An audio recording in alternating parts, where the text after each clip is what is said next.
అదరగొట్టే కారం రంగు రుచి ఆచి కారం పొడి.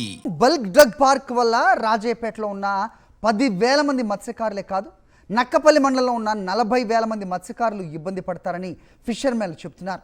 మత్స్యకారులకు క్యాన్సర్ వంటి వ్యాధులు వస్తే ఎవరు బాధ్యత వహిస్తారని ప్రశ్నిస్తున్నారు. 15 నుంచి 20 లక్షలు ఖర్చు చేయగలిగే స్తోమత మత్స్యకారులకు ఉందా అని మండిపడ్డారు. భూములు ఇచ్చినప్పుడు బల్క్ డ్రగ్ పార్క్ వస్తుందని చెప్పలేదన్నారు. ప్రజాభిప్రాయం బల్క్ డ్రగ్ పార్కు వ్యతిరేకంగా వచ్చినా ఈ నిర్మాణం ఆపట్లేదంటున్నారు.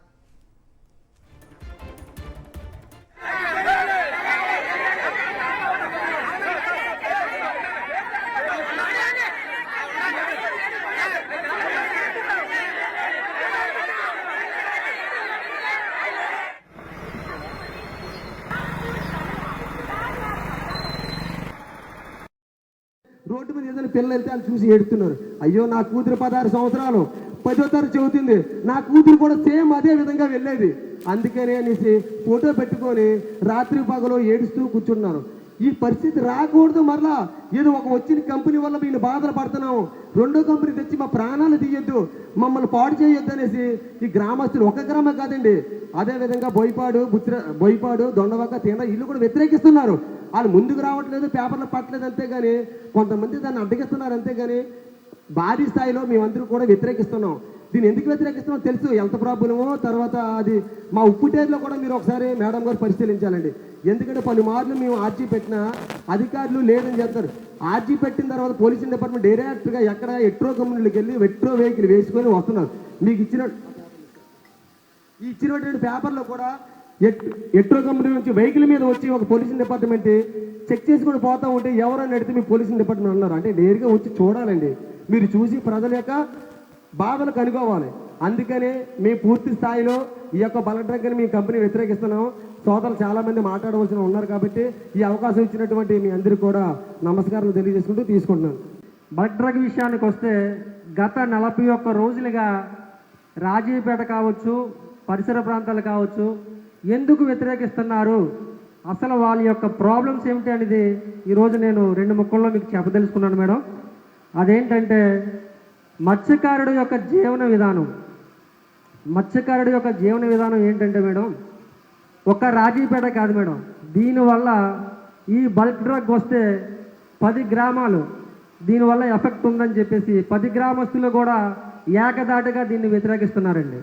అవేంటంటే బంగారమ్మపాలెం, పోలవరం, చిన్నతీనర్ల, పెత్తీనర్ల, దొండవాక, రాజయ్యపేట, బోయిపాడు, అమలాపురం, లక్ష్మీపురం, బంగారీపేట, పెంటకోట, ఈ గ్రామాలన్నీ కూడా ఈ బల్క్ డ్రగ్ వల్ల నష్టపోతాము అని చెప్పేసి ప్రతి ఒక్కరూ ముక్తకంఠంతో దీన్ని వ్యతిరేకిస్తున్నారండి. అయితే ఇప్పుడు మనకి సెక్షన్ 30 అమల్లో ఉన్నందున మా పక్క గ్రామాల వాళ్ళు ఇక్కడికి రాలేకపోయారండి. ప్రతి గ్రామం నుంచి కూడా మీకు రిప్రజెంట్ ఇద్దామని వాళ్ళు సిద్ధంగానే ఉన్నారు. అయితే ఇప్పుడు మన పోలీస్ డిపార్ట్మెంట్ వారు సెక్షన్ 30 అమల్లో ఉన్నందుకు కారణంగా ఏ ఒక్క గ్రామం కూడా ఇక్కడికి అటెండ్ కాలేకపోయిందండి. లేకపోతే ఈ జనం కాదండి, ఇంకా దీనికి రెట్టింపు జనం ఇక్కడికి వచ్చి ఉండేవారండి. జబ్బుల విషయానికి వస్తే మేడం, ఈ బల్క్ డ్రగ్ రావడం వల్ల అనేక జబ్బులు బారిన పడతారని ప్రతి ఒక్క మత్స్యకారుడు సగటు ఆవేదన అండి.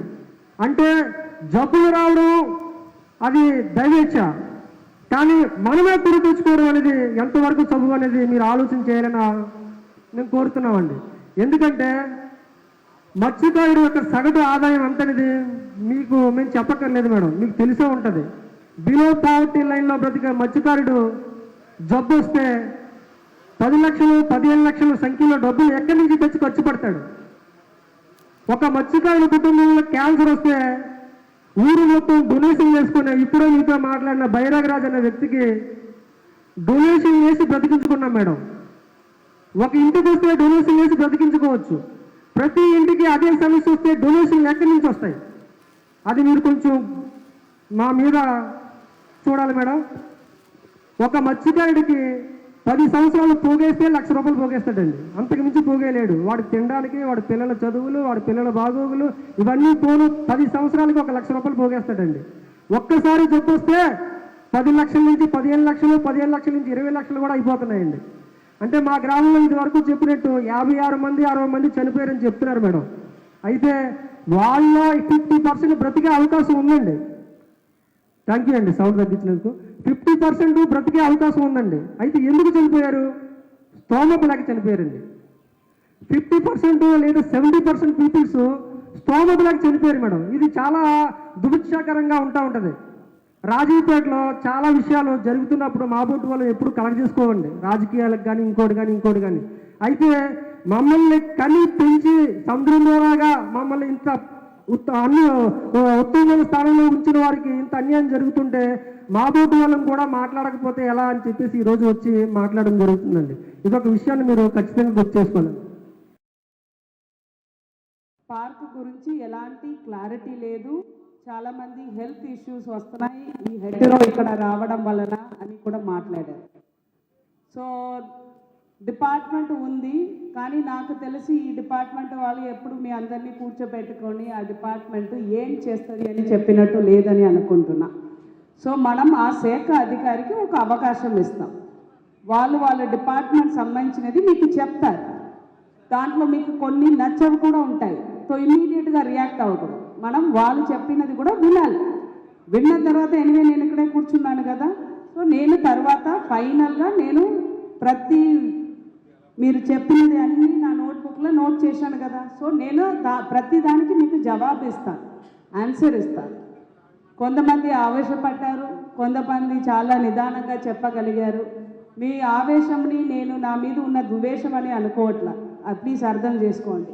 మీకు ఉన్న యాంగర్ ఫ్రస్ట్రేషన్ని మీరు అలా చెప్పుకుంటున్నారని నేను అర్థం చేసుకుంటున్నాను. అలాగే ఒక అబ్బాయి చెప్పాడు నువ్వు అని మాట్లాడతారు.